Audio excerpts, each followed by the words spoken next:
We head up to the frozen tundra of Percy, Pennsylvania to find the Fat Cat hosting Ty Man's All-Stars.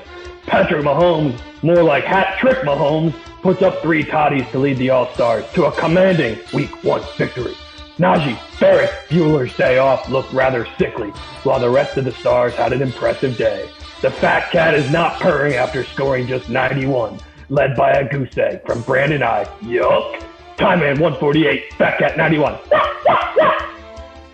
Mr. Kiss of Death himself, the Teflon Don, made his way down I-95 to face off against Tony Horton.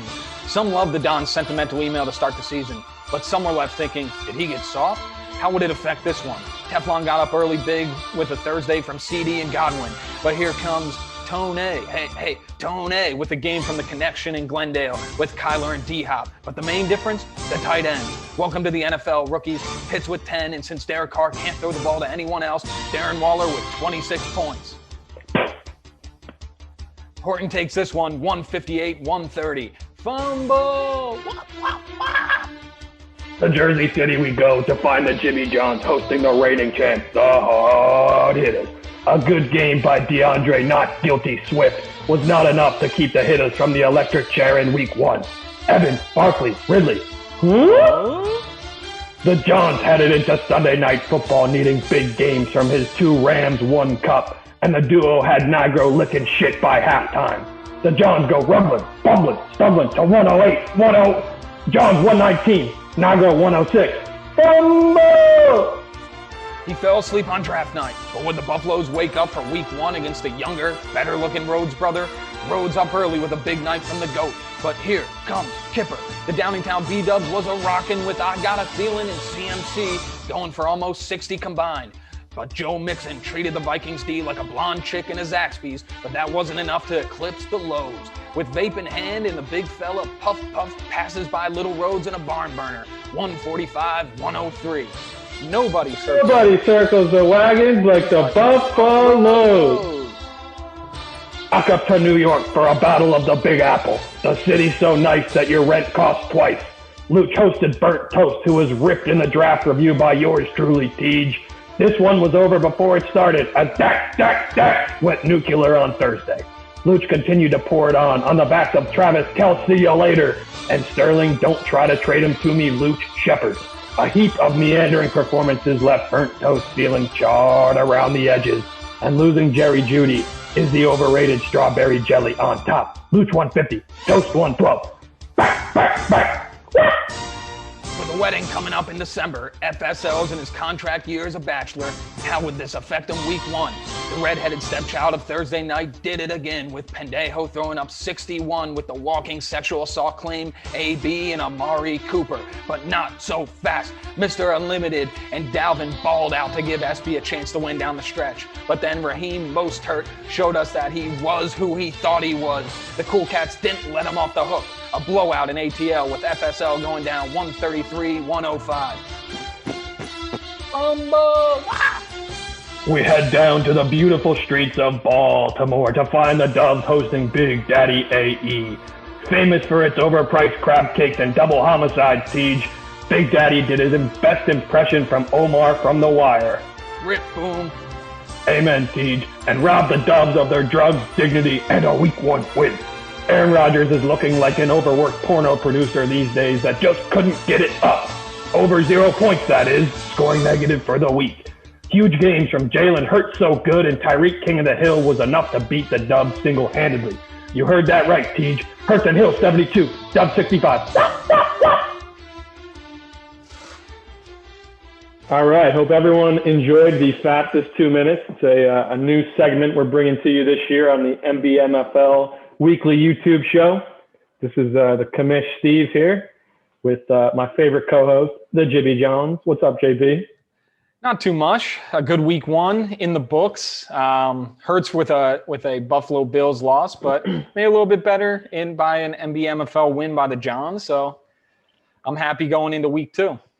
Yeah, victory Mondays are a lot more fun than defeat Mondays. And FSL took the L, the Bills took the L. I was in a malaise till about Tuesday. So looking forward to Week 2 now. I'm finally out of it. Have some optimism. Let's talk transactions. Let's get into it. What's so the big one of the week sees you being the winner here with getting Mostert for $51, or sorry, Not dropping Mostert, Mostert. unfortunately. R.I.P. Mostert. Yeah. I mean, listen, I think that this is an interesting one. I was kind of going back and forth on what to pay for this guy, and I had a bid in for $31, and then I saw Mostert was out for the rest of the season and not just like out for 6 to 8 weeks or whatever. And I don't know. I think Shanahan is kind of weird. He runs a bit of a meritocracy. So the Trey Sermon stuff is interesting. I don't know what Eli Mitchell will be. In my opinion, I think worst case scenario, he's part of a timeshare in a really good offense.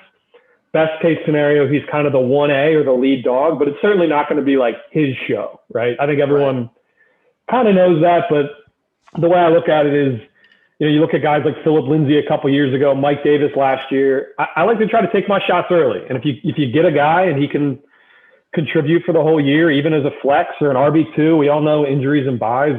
He's a running back that has a pulse on a good team. So a lot of people bid on him. That makes me feel a little bit better about my $51 claim. I know Luch, I think, came in second with 44.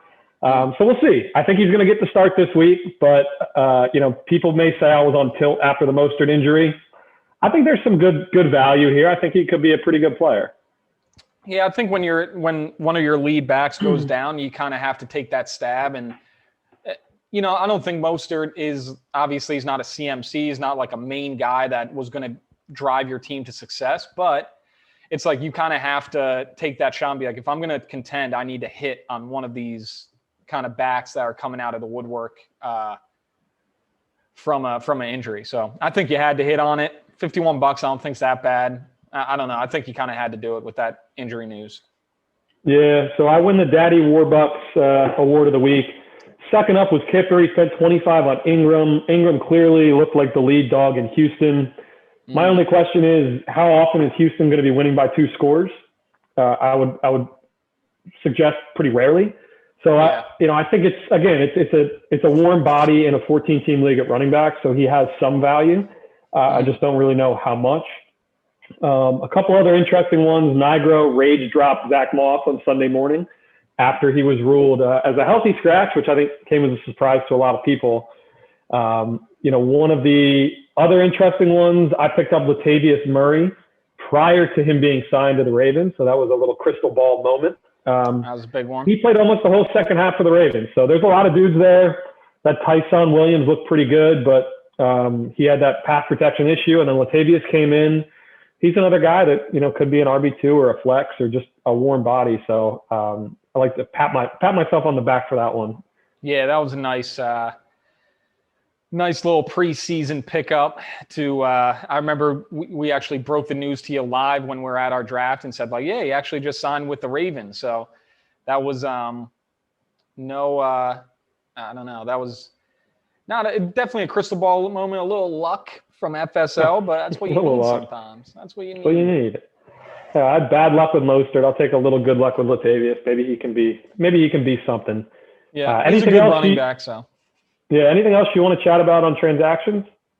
I don't think so. I mean, week 1's pretty slow, obviously. The big injury was probably Mostert, and picking up his backup was the biggest one of the week. But other than that, I think a lot of guys just dropping defenses and little things here and there that aren't too big of a deal. So I don't know. I don't think we have to spend too much time on the transactions. All right. Well, then let's look ahead to week 2 and get into the matchups. I think we'll start at the top here. I hate that I'm always talking about my team first, but that's just what comes up on my side. I'm up against the releasing Dubs. And the projections are pretty close. I've noticed projections are way higher this year for some reason. It seems like everyone's projected at like 135 to 140 or something like that. The Dubs is coming off a really, really bad week where he only scored 65 points. But I don't think that tells the whole story of this team. Aaron Rodgers literally had like the worst game of his career, and he gets a home spot against Detroit on Monday night. That scares the shit out of me. He's going to be mad. I don't like mad Aaron Rodgers, and he's going to be mad. Yeah. He is a pretty, I mean, it looks like just from week one, all the guys who are normally studs and had awful games in week one were all on Rhodes' team, and that's why he scored 60 points. But you have Rodgers, you have Zeke against the Chargers, which looks pretty good. I mean, Jamar Chase looks to be a stud, and Chicago's defense does not look like what a normal Chicago defense is. So I think he'll have another good game at his flex. Eckler and Zeke, I mean, that's one of the best two-back sets in the league if they can actually do something. So I don't know. We'll see a lot because it's like Rodgers and Zeke are two big question marks. We saw a lot of Pollard and Rodgers. It's like, does he have other things on his mind? People are saying, is he trying to sabotage from the inside? Yeah, sabotage the Packers from within. We'll see. But I think this is a big week for Rhodes to see, like, all right, what do I have? Like, I have some sexy names on this team, but are they going to produce? Yeah, I think looking pretty good. We'll see what Elijah does. Other than that, I mean, I think your team actually had a decent week last week. I mean, only 105. You had a few, Diggs was definitely a letdown. But Debo looked great. Dalvin looked like his old self. So did Russ. So I don't know. I think you're going to come out on top of this one over Rhodes just because I don't really believe in Rodgers and Zeke. I think they're going to lay another little bit of a clunker down, even in Detroit for Rodgers. Yeah, I think the 105 I scored last week was maybe a little misleading, and it was probably an error on my part to start Courtland Sutton over Debo just because, like, he clearly wasn't where he needed to be coming back from the ACL. But I got 0 points for my defense because I switched to I switched to Green Bay from Pittsburgh at the last second because I thought the Bills were going to smoke Pittsburgh. But like my core of Wilson, Diggs, Cook, if Debo's like the guy with Ayuk like not getting any playing time, it could be a rock solid wide receiver too. I think Edmonds will be fine, and that game versus Minnesota could be a really high scoring one, which I think benefits him. And then Higbee was pretty good. If Eli Mitchell, continues to get some work, I think the 105 I scored last week was a tad misleading. If Mostert played a full game, I think it would have been a lot closer than that. But I'm going to take myself this week just because Rhodes is coming off a bad week. I think I showed a little more promise week one, so I will take myself in this one. Yeah. All right, let's move on to a good game here. Ty Man's All-Stars coming off a nice win against also Big Daddy AE coming off a nice win. I thought it was really interesting that Jalen Hurts and Tyreek Hill literally beat the Doves single-handedly as two players last week. But that I think tells a bit of a story of this team. I thought Damian Harris was pretty good. He actually impressed me. And I think it's encouraging that Javonte Williams actually out-touched Melvin Gordon. So I got on AE in the draft write-up that his running back sucked. And I think I have to walk that back a little bit because they both look pretty capable on okay teams.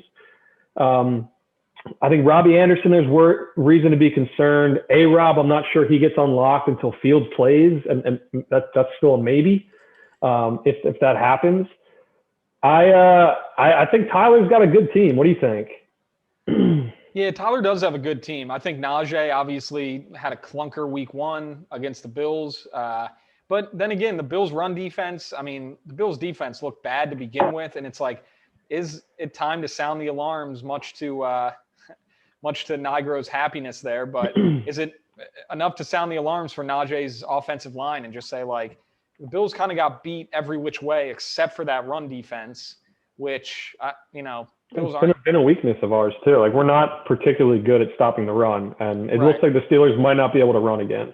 Right.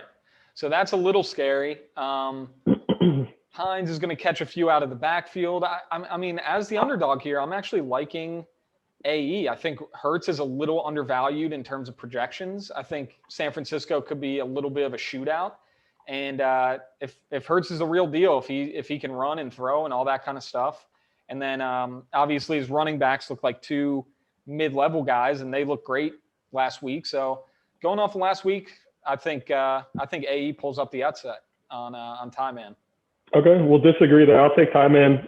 I just think Hawkinson, Keenan Allen, even though Najee wasn't good, he had 100% of the snaps. So they don't have anybody else. So, like, even if he's not the most efficient, like, he's just going to stumble into the end zone 10 times this year. And he has Patrick Mahomes. Yeah. But at Baltimore, if AE can squeeze one out here, it's going to be because Baltimore is able to ruffle Mahomes' feathers a little bit. So we'll disagree on that one, but it should be a good matchup. Yep. All right. The Johns versus the Cats. Both coming off nice wins. The Cats really put a hurting on me Thursday night. Your Rams pulled it out for you. Cooper Kupp was a stud on Sunday Night Football, and you got to be excited about Darrell Henderson. Yeah, Darrell looked great. He was in for a majority of the snaps. He had 16 attempts, which I think Sony had one carry, right, in the fourth quarter, something like that. And of course, he looked awful. That guy just does not pass the eye test. I'm feeling pretty good. I mean, I had a decent week last week, only 118, but my big thing was Gesicki had 0, and everyone was saying at the beginning of the year he's going to be Tua's favorite target. He's going to have a blow up year, and he had a few targets, 0 receptions. I think he had only 2 targets, so it's like getting 0 from there. I thought at least 10, and put me up in that 130 range. So I like my team again this week. Are you going to roll with him again after a goose egg, or are you shopping? I'm shopping a little bit. I think I'm going to roll with him. I mean, he's supposed to be a stud. He was a stud last year. A lot of good stuff going into the season. I'll give him one more week. Maybe it was just a little fluky game where, for whatever reason, he just didn't get any targets. But I'm going to probably roll with him one more week. If he gets close to goose egged, I'm gonna start shopping for sure. Pender's team took me down last week. It was mostly Cooper and AB just completely torpedoed me on Thursday night. The rest of his team was okay. Lamar Jackson was the guy I had circled all offseason. I thought his value would fall to a point that would make him really attractive. And after watching him on Monday night, I'm like, man, this guy is turning into a sort of a one-trick pony. Like, yeah, I don't see a lot of passing prowess from him. Like, he could still have a big game because he could rush for 130 yards, but like, probably not against Kansas City, it's going to be a high-scoring affair from their side. Pender's got a pretty well-rounded team, though. His flex isn't very good with Galladay, but Henry and Carson, they play each other.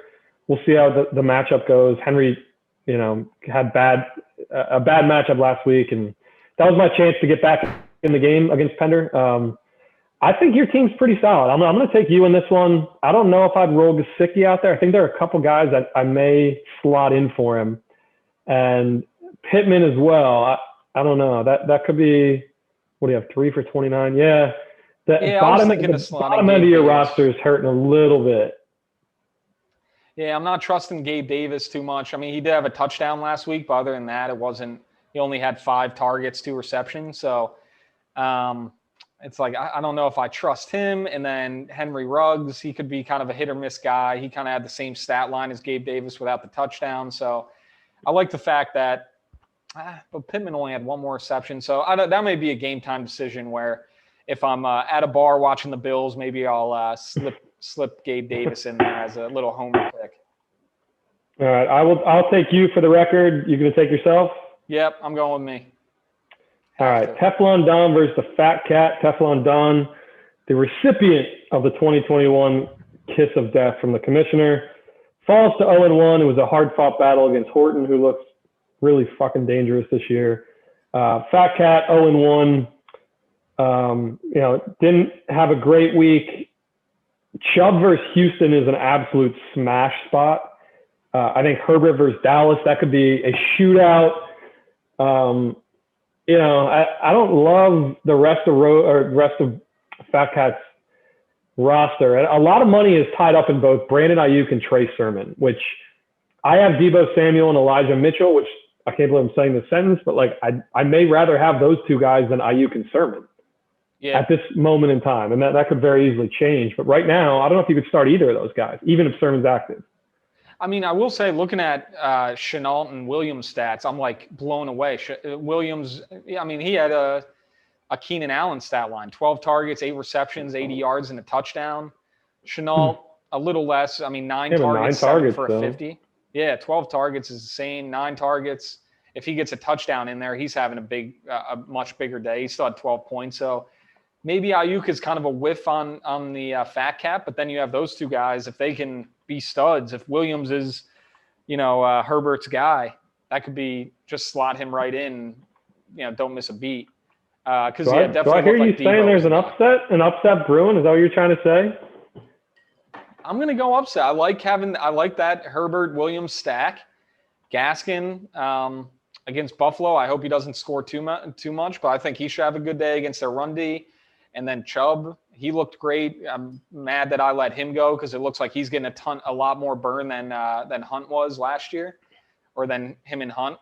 He's kind of. I mean, he played 53% of snaps. Chubb. Oh, really? Yeah, I mean, he scored twice, so his number looked really good, but he only played 53% of the snaps, which. Interesting. I feel like every time I looked up, he was in, but. Yeah, I guess that was a bit misleading, but I was kind of surprised to see that too, because he did have 2 easy-looking touchdowns, and he's just one of the most talented guys. But I just think the matchups for Teflon Don are too good. Like Chubb versus Houston or Aaron Jones versus Detroit. I like Aaron Jones to get back on track. Godwin versus Atlanta is a really good matchup. CeeDee Lamb versus the Chargers. They have one of the highest totals of the week. Stafford versus Indy. Indy didn't really, I mean, they got torched by Russell Wilson. I just think there's too much firepower. So I don't see an upset here. So I'm happy to disagree with you and take the kiss of death candidate here. Take the Don. All right. Tony Horton, first place in the league, high score of the week against the Toon Squad. And I'd be remiss if I did not mention, Horton texted me on Monday Night Football.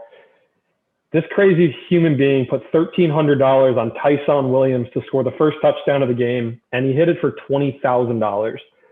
So if every single person on his team gets hurt this year, no one's going to shed a single tear. Congrats, though. That's a hell of a hit. But you can't do that and win the league in the same year. So the fantasy guys are going to be on your fucking ass. But he's got a really good team. I feel like I say this every year with Horton.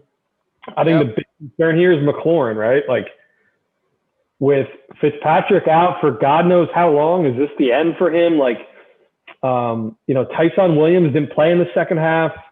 Mike Davis didn't look very good. What did he have? He had 15 carries, I guess, 49 yards. Was that no catches? No, he had a couple catches. But, I mean, Hopkins had 2 I think Waller's insane, 19 targets. I don't know. Talk to me about Toon Squad. He's a big favorite here. Yeah, I mean, hopefully Adams has a bounce back game. All those guys, obviously looked awful as a result of how that team played and how Rodgers played. Only got 10 points.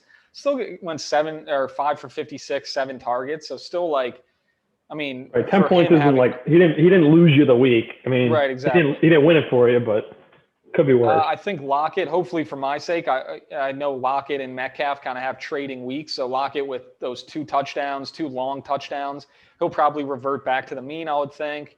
But just looking through his team, I mean, his running backs look solid. I mean, Gibson, a decent day, had 20 attempts, which, he's the bell cow there in Washington, especially with Fitzpatrick going down. He's probably just his stock probably went up because he's just going to get more burn. Mixon just with 29 attempts, 127 and a touchdown. Like, can't That's get encouraging. A solid rushing week. Super encouraging if you're a Joe Mixon owner. Right. Freiermuth didn't do much, but the Bills did pretty good against their pass. I guess not really, but it was kind of an ugly day. Plays. It was an ugly game on both sides. Cook's looking like he was one guy that I was looking at just because he's the only ticket in town in Houston, and Tyrod's serviceable, and he looked like he was, and threw some deep ones to him. So I like Toon Squad's team. I mean, I don't think Brady's going to put up 30. I mean, Atlanta does stink, so maybe he could, but he had 50 attempts, almost 400 yards.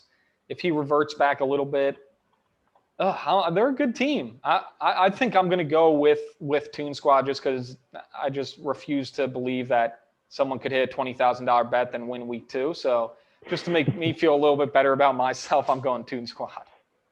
All right, I'll take Horton. I think Waller and the Murray-Hopkins stack in a good matchup against Minnesota is too much. So I'll go with Horton. So we'll disagree for the second time. Moving on to Luch versus the Hittas. This is a fun one.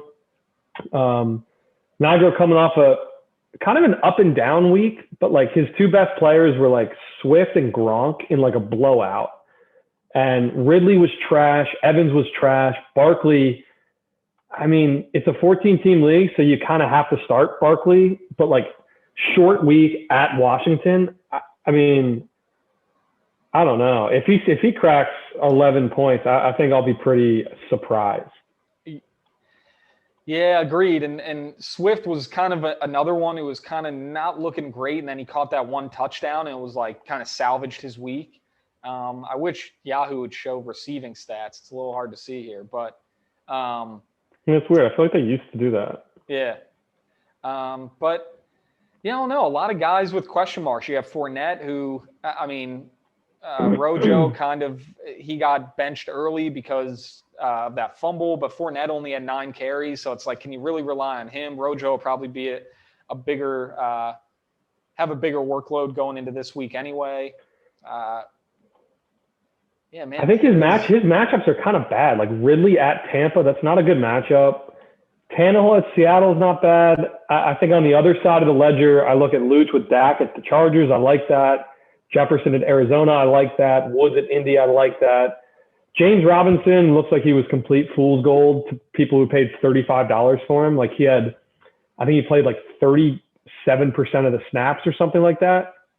5 for 25. It's clear that there's a new regime in Jacksonville, and he's not going to be a bell cow like he was last year. I thought Montgomery looked really good. Kelsey's always a beast. Shepard was pretty good. I like Luch here. I think Luch has a pretty solid team. Robinson is probably going to be his one whiff, but other than that, it looks like he hit on a lot of these dudes. Yeah, I agree. I'm going with Luch here. I just think he has a pretty good team. I like Montgomery. Woods in Indianapolis. I think he'll have another pretty good game. He had a touchdown. Other than that, he didn't look great last week. But I think with Stafford and that offense, they're going to put up points every week. And then Prescott, Kelsey, Shepard looked decent. Actually, now looking at his stats, 7 for 113, 9 targets. That's pretty damn good. So maybe he's Danny Dimes' favorite target there now. I don't know, with like Ingram's out, Galladay's hurt, Saquon's hurt. It's like he's the only show wide receiver I always forget about. That Kadarius Toney guy, the rookie. No, who's the guy from I think Slayton. You always forget Darius Slayton's name literally every time. I forget, and he's like my favorite. I had him last year all year. He's like my favorite.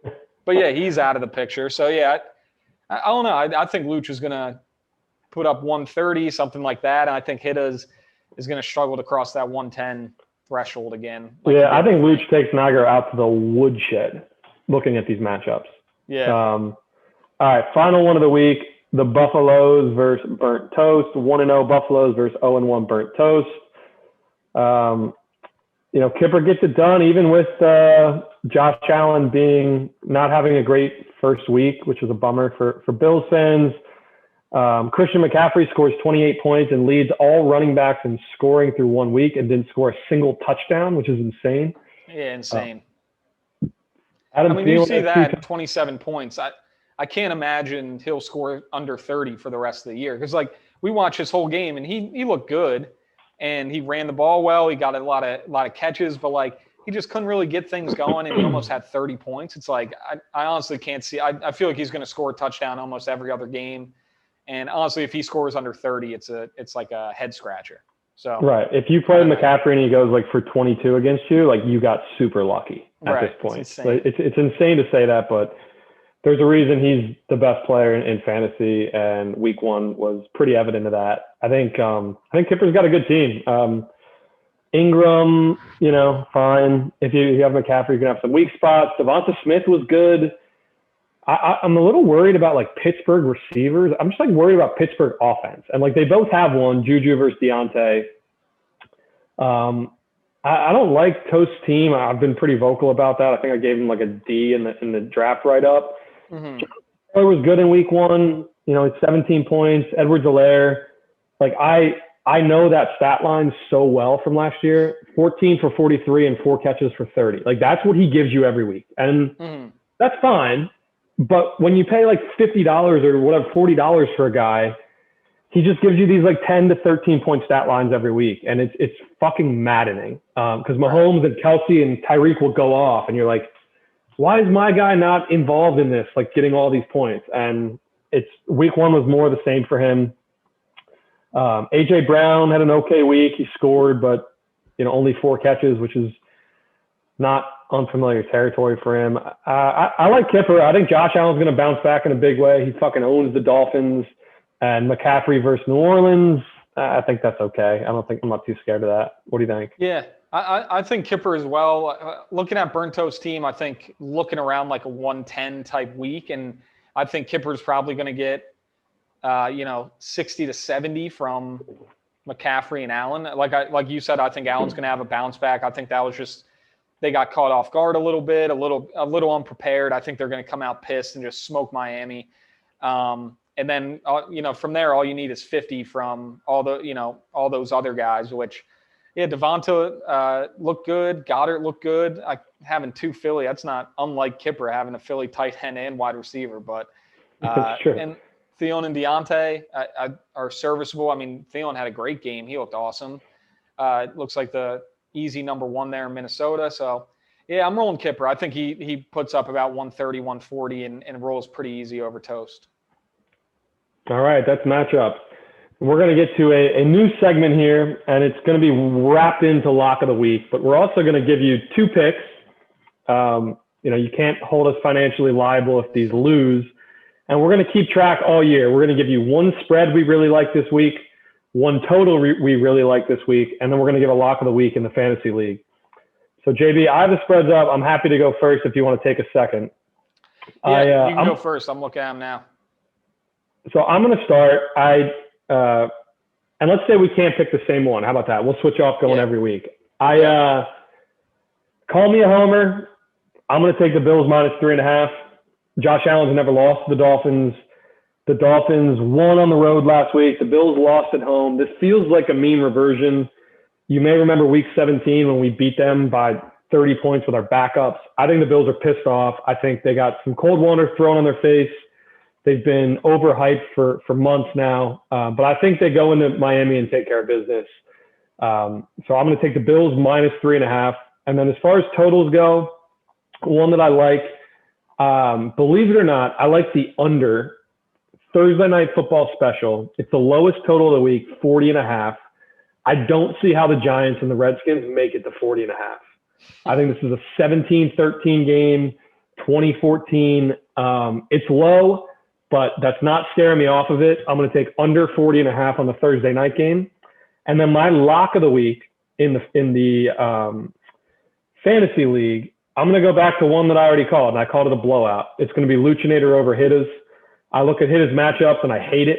I hate Barkley at Washington. I hate Ridley at Tampa. Fournette, they've already said Rojo is going to play this week, and maybe that's coach speak, but I like Luch's matchup. Hard Hitters has been bullying this guy since first grade. Luchinator is going to blow the fucking doors off the Hitters. I'm taking Luch in a blowout. I like that. Yeah, I think Luch, I think that's one we both agreed on would probably be a pretty big blowout. Sorry to JN. The ones I'm looking at here, the one I like spread-wise, I like the home dogs, and I like the Eagles rolling over San Francisco, getting +3. I almost like them outright. I'll give them +3.5, by the way. I'll give you that hook if you want it. Oh, really? I'll take +3.5. And I'll take them +3.5. I think, especially without Mostert, even though he wasn't in last week, I think San Francisco didn't impress me too much. I don't think they're, world beaters. I think Eagles coming back to the link. That place is obviously going to be rocking. 1-0, they're feeling themselves. Getting +3.5. I don't know if they're going to win, but they're going to keep it close. And I think the Eagles are kind of aren't getting enough love. I think Hurts looked pretty good. I think Smith looked great. Sanders actually looked really good. Obviously, it was against a stinky ATL team, but I like the home dogs getting 3.5. So I'm gonna roll Eagles. All right, you got a total for me? Yep. The one I like is Houston at Cleveland. I just don't see the same way you don't see Washington and the Giants getting over 40.5. I have them at over under 47.5. I think Houston kind of had a I don't know. You're taking the under on that? There. Yeah, I'm going to take the under 47.5. I think Cleveland's kind of going to blow them out. That defense is really freaking good. I just think Jacksonville sucks that bad, even though Houston kind of surprised us. So I'm rolling Cleveland, I Houston, like that pick. 47.5. Overs just never hit in a blowout. And if you think it's going to be a blowout where it's 28 to 9 or something like that, like it's not going to get to 50 points. So I do like that one too, actually. Right. And that's just watching the Rams game. I bet the over on that, and it was just like it almost didn't get to 46. We barely got there. We barely got there. We both bet that. And so, like, I'm basing that, like, I almost bet the under in the Baltimore game because it was around there. And I'm like, if that Rams game, which they were scoring pretty well, even the Bears were moving the ball pretty well. And I'm like, if they can't get to 46, these teams aren't going to – I can't see Derek Carr getting there. So, and, of course, they went to overtime. And they went to overtime Monday night, right? Yeah. And they just got over 50. But the whole game was looking like the under. So – I don't know. I just don't see those teams making it to 50 or 48 or anything like that. And then lock of the week, I'm going with the last one we mentioned, which is the Buffaloes over Toast. I think Kipper has a good team. He scored 145 last week with Allen only scoring 14 points. So if Allen can put up a little bit more, like I said, I just don't see him really. I see him getting up near 120, 130 every week. And I think he rolls over Burnt Toast. That's my lock of the week is the Buffaloes. All right. Well, this was fun. Hope you guys enjoyed the new segments. Hope everyone has a healthy week 2. Let's have some fun. Let's win some money. JB, thanks for joining. Commissioner out. Peace, guys.